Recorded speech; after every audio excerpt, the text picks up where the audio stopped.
The self-help industry has built a multi-billion-dollar business on things that don't actually work.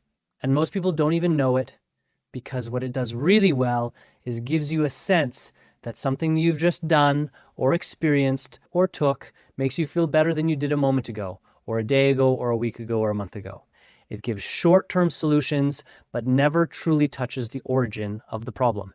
Now, before we start, I want to be clear, this is not a big attack on the self-help or personal development world. I've been in it for a long time. There's a lot of beautiful things happening, a lot of beautiful people doing beautiful work.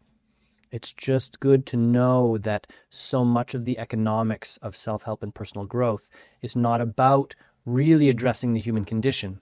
It's about transacting on what amounts to relief of symptoms. And if we really want to get to the heart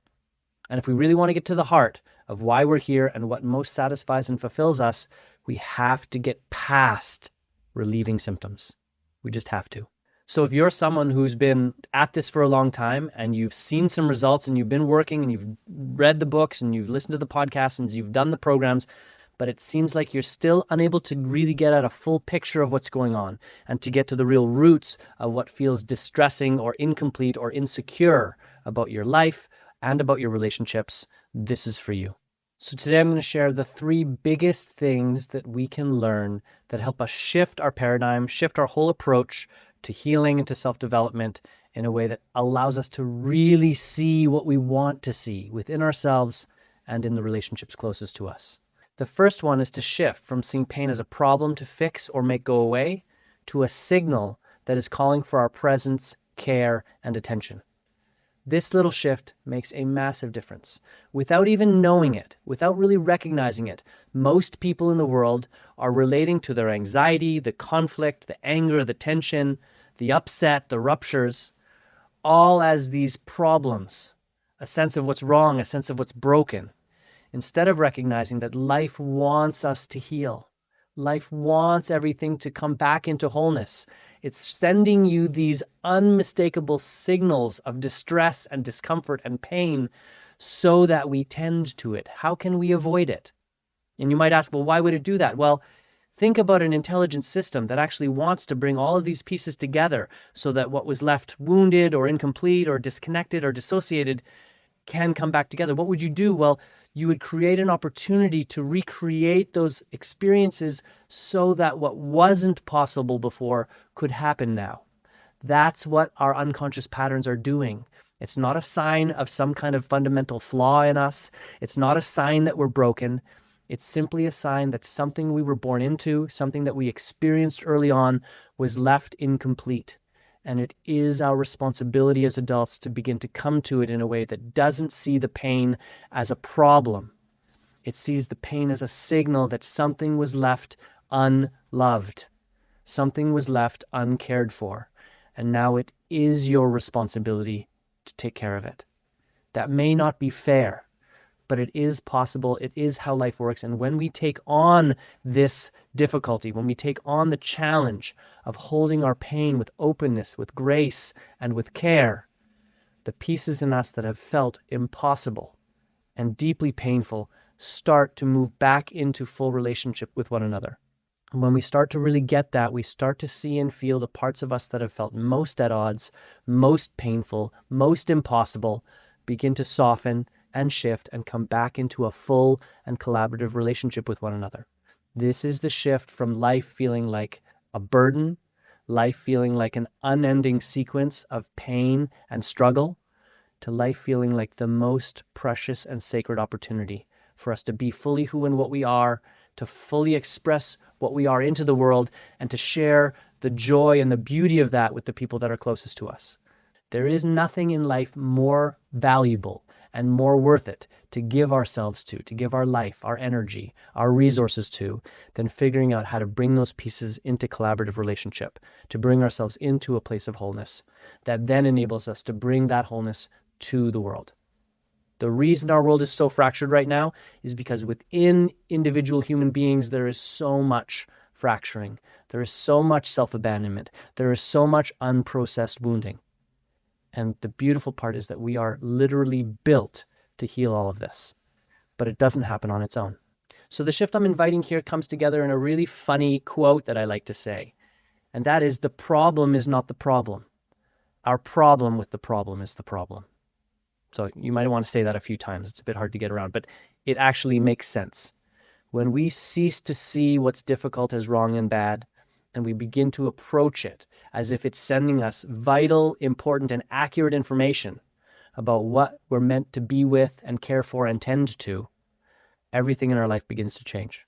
And this naturally brings us to the next part that I think is crucial if we really want to make our way on this path and this journey of healing. And that is that we actually need to experience our wounded state, our triggered state, what's often referred to as our dysregulated state, to heal it. And one of the big mistakes this personal development world makes, the self-help world makes, is they make meditative practice and visualization and grounding practices and breath work and breathing practices, and it's all good. It's a way for us to be with and engage our physical system in a way that really helps us to understand ourselves, to be more in touch with our nervous system, to be more in touch with our inner world, to learn how it works and how we can actually participate in it and use it so that we can feel more grounded, so that we can feel more present, so that we can feel more capable in difficult moments. That's all really good stuff. But when we start to see dysregulation and emotional distress as wrong or bad, or that as it arises, we're meant to quickly try to make it go away or have it subside, we miss the whole point and intelligence of the human system. You have a particular capacity to feel life, and it's based on the genetics you have, what you were born into, what you experienced, and what you did with all of that. And when we are wounded, especially early in our development, and there isn't a loving, connected, responsive, relational environment within which to process that, that wound gets saved in us. Bessel van der Kolk wrote a book called The Body Keeps the Score. And what it points to is the fact that when we have this wounding, when we have trauma, when we have unresolved pieces, it doesn't just vanish just because we're not thinking about it. It doesn't vanish just because we're not having an immediate emotional response to it. It's there somewhere in us. It's saved in us. And it's actually waiting for an opportunity for us for that exact experiential state to arise in our system again. And while it's alive, if we can begin learning how to tend to it, be present to it, see it, feel it, invite it, and provide the love and care that it needs, that is what actually heals the underlying pattern. And so our approach to dysregulated states, our approach to nervous system activation that starts with the idea that it's better to be regulated than not regulated is actually completely upside down. It doesn't mean there aren't limits. It doesn't mean that dysregulated states don't cause changes in how we function cognitively or how we function neurologically. It does. But what it often misses is the fact that we actually have to return to these states to fully heal them. And so I'm not advocating for us to just constantly and forever dive into the deepest, most painful parts of ourselves and try to find relationships and environments within which those things can all get triggered as much as possible. That's just self-abuse. But when we're honest and when we're courageous in life, we will naturally move in the direction of spaces where it's actually safe to re-engage and it's supported to rework those specific experiential states and patterns. That's why it's so vital that we choose people who are consciously aware, who are deeply self-responsible, and who are committed to having the quality of their relationships be a priority in their lives. When we have that, it doesn't mean we won't re-experience those states. We have to heal them. But it means that when those things arise, we and the people close to us will be much more willing and able to hold and care for those states, to care for the parts of ourselves that are not yet integrated and don't yet feel safe when things get edgy or difficult or uncomfortable. That's why it's so crucial that we shift our relationship with dysregulated states, with big emotion, with uncomfortable feelings. We have to see it as signals and opportunities to heal instead of things that are bad, wrong, inconvenient, and that we're meant to try to get rid of as quickly as possible. When we make this shift, everything starts to get better and easier. And I'll just finish with something that is really simple, but still deeply misunderstood. And that is that no amount of understanding or informational knowledge is going to allow us to heal our wounds. Ever. We cannot heal those wounds simply through intellectual understanding. For us to heal, we need to be in the full spectrum of experience of the very wounds that were so difficult for us, and learn how to stay present to them, learn how to feel them more deeply and fully, and learn how to care for the parts of us that needed that care but didn't get it. And once we start to learn how to do that, what we also begin to learn how to do is how to invite the people close to us to participate in that kind of love and care with us. That is the most powerful healing that can happen. When we are triggered and dysregulated, and we begin to honor and care for ourselves in a full way, and we also invite the people close to us to do the same. I have a little bit more to share about that at the end, but I think that's a really good place for us to move into the third thing that's going to make the biggest difference around why we get self-help, healing, and personal development wrong. Number 3 is a little bit different, and it's starkly missing from almost all of the talk about healing and relational transformation and powerful communication that I look at, and the third thing that is so crucial that we get that's going to help us along our path of self-help and personal development is something that I almost never hear talked about. And I want to speak to it here without trying to point fingers or making anyone wrong. I just don't hear us talking about it nearly as much as we should based on how important it is. In my work, I often talk about a reason for being, that I invite clients and participants in my work to take a decent amount of time to self-reflect on what are you really about? What are you really up to in life?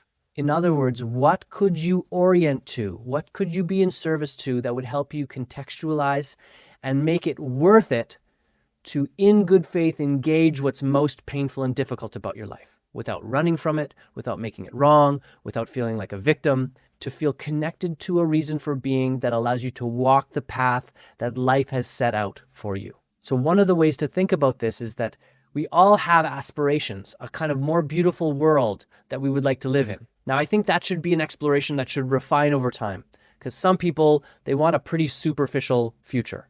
Maybe they just want more money, or they want the white picket fence. There's a lack of depth and clarity around the real value of life, the real opportunity of life. So I want us all to think about what is a more beautiful future that you would be willing to go through very difficult things in the creation of. And that more beautiful future is telling you something about your purpose. If you are connected to and in service to your purpose, what you're actually doing in that purpose is creating that more beautiful world you know is possible. Why is that so important? Because our lives and our day-to-day is full of moments where we can choose to do something that is more difficult or more uncomfortable, or something that is less difficult and less uncomfortable. It's not that more difficult and more uncomfortable is always the right thing to do.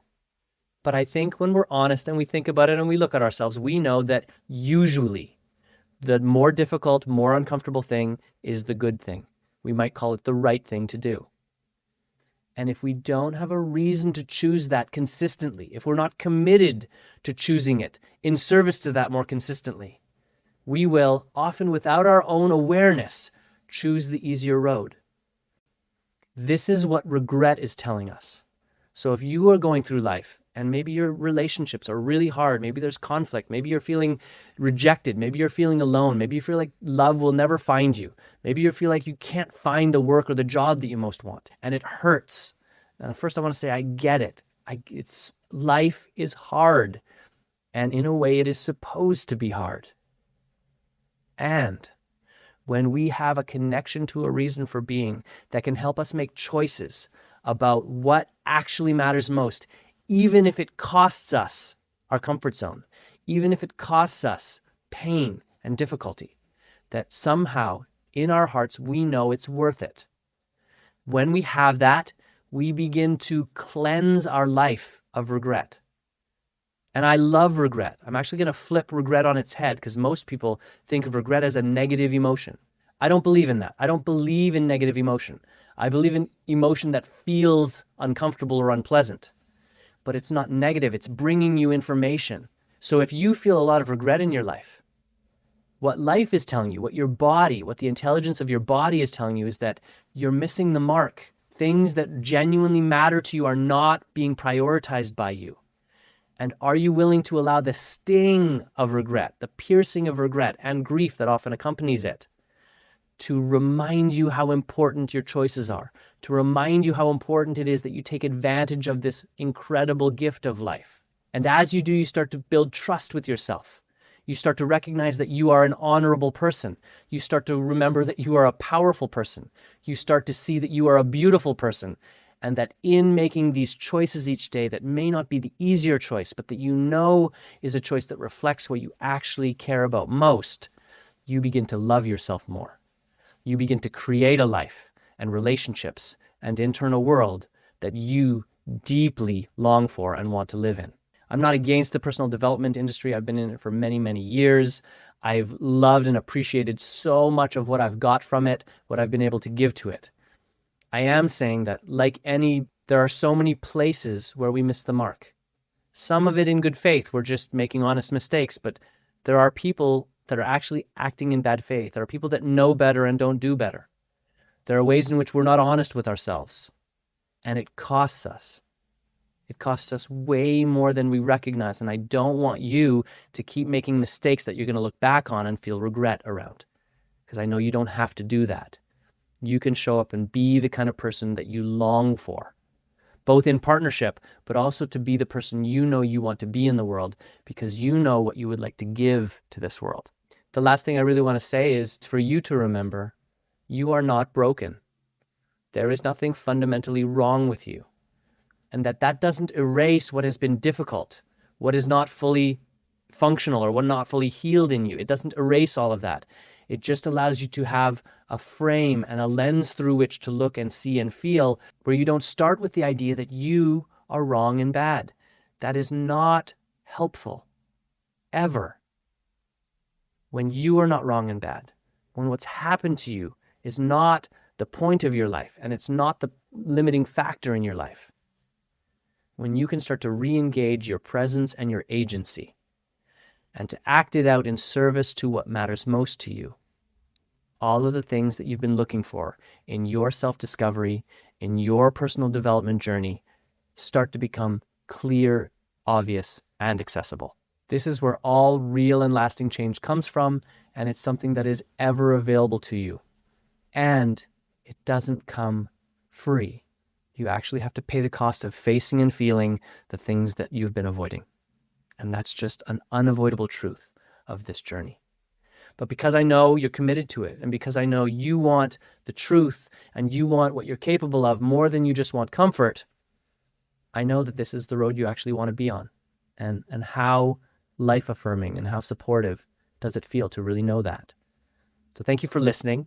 If this has been resonating, I want to let you know that I created a quiz.